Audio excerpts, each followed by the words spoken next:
मुलींना मोफत शिक्षणाचा निर्णय घेतल्याबद्दल जळगावात अभियांत्रिकीच्या विद्यार्थिनींनी उच्च व तंत्र शिक्षण मंत्री चंद्रकांत पाटील यांना औक्षण करून राख्या बांधल्या। मोफत शिक्षणामुळे मोफत दिलासा मिळाला आहे, फीची अडचण दूर झाली असं सांगत विद्यार्थिनींनी उच्च व तंत्र शिक्षण मंत्री चंद्रकांत पाटील यांना राख्या बांधून आभार मानले। मोफत शिक्षणाच्या योजनेत अडचणी बाबतीतही मंत्री चंद्रकांत पाटील यांनी यावेळी विद्यार्थ्यांसोबत चर्चा केली। राख्या बांधल्यानंतर कॅडबरी देऊन मंत्री चंद्रकांत पाटील यांनी विद्यार्थिनींचे तोंड गोड केले। उच्च व तंत्र शिक्षण मंत्री चंद्रकांत पाटील हे आज जळगाव जिल्ह्याच्या दौऱ्यावर आहेत। या दरम्यान जळगाव शहरात विद्यार्थिनींनी मंत्री चंद्रकांत पाटील यांची भेट घेऊन त्यांना राख्या बांधल्या।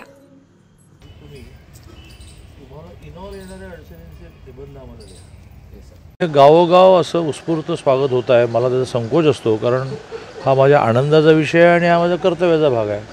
पण त्यांना मात्र असं वाटतं की नाही, तुम्ही खूप मोठी निर्णय सरकारने केला आहे, त्यामुळे त्या आज राखी बांधायला ॲडव्हान्समध्ये आलेल्या आहेत। मी आनंद व्यक्त करताना त्यांना असं म्हटलं की मुलींनी थोडा आपल्या अडचणीवर निबंध लिहून आम्हाला पाठवावेत। मी उदाहरण दिलं की शालेय विद्यार्थिनींनी काहींनी मला पत्र लिहिलं आहे की आमच्या गावाला बस येत नाही, तर 8-8, 10-10 किलोमीटर आम्ही शाळेला चालत जातो, हे रिस्की आहे, म्हणून मग बस सुरू नाही करता येणार 5 पॅसेंजरसाठी। प्रायव्हेट एजन्सीला काही काम देता येईल का, यावर आम्ही शालेय आणि महाविद्यालयीन विद्यार्थ्यांचा विचार करतो। तर ते आव्हान मी त्यांना केलं। या ठिकाणी आपण बघितलं की मुलींनी